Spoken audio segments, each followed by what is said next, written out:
before this project began, where do you think we were at? What did we think about the topic, can women have it all? Well, I kind of have a similar perspective after doing it, but before kind of thinking about it, I was like, oh yes, like I think women can have it all, like we can do it all, why not? But at the same time, there are things that you have to give and take to have a perfect balance that you want to achieve. So can you have it all? Yeah. Sure. Yeah, I kind of like feel the same that you did. Like when we first started, I was all, you know, women can do anything, like why not? And I was kind of offended when people were like, no, women can't do it all.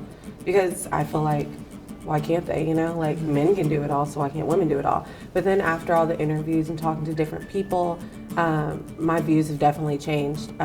I think women can have it all depending on what their definition of having it all is. If it's just being happy, I mean, obviously you can always incorporate that in your life.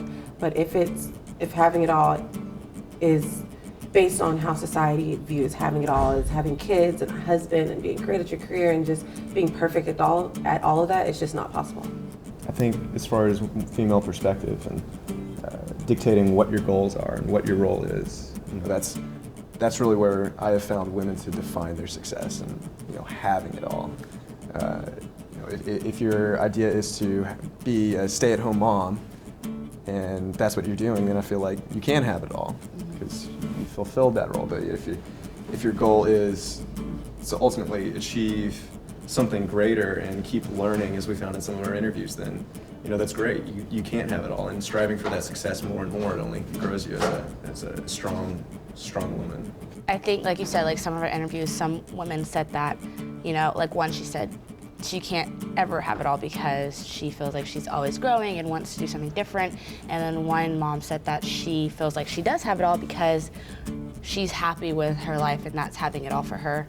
But what I think is that kind of in the middle, it's like, to a certain degree, I feel like you can have it all, but at the end of your life. So it's something that you look back at. It's like, okay, I accomplished this. It may not have been all at one time, but I think that can mean having it all. And I think that's what it means to me, is having it all. Like when I look back at my life, you know, was I able to be a great student? I mean, right now in my life, I haven't done too much, but you know, be a great student, be a good daughter, be a good friend, like, and then later down the road, if I'm a mom and if I'm a wife, you know, all of that stuff, if I accomplish that at some point in my life, then I think that at the end of the day, I can say that I've had it all.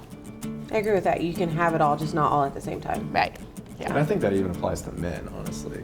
I think maybe going into this project, I was thinking too much like women were at a disadvantage. But I think even men are at a disadvantage because they're pushed to be into a certain role as well. And achieving that is ultimately whether or not we find success. And having it all is within that context.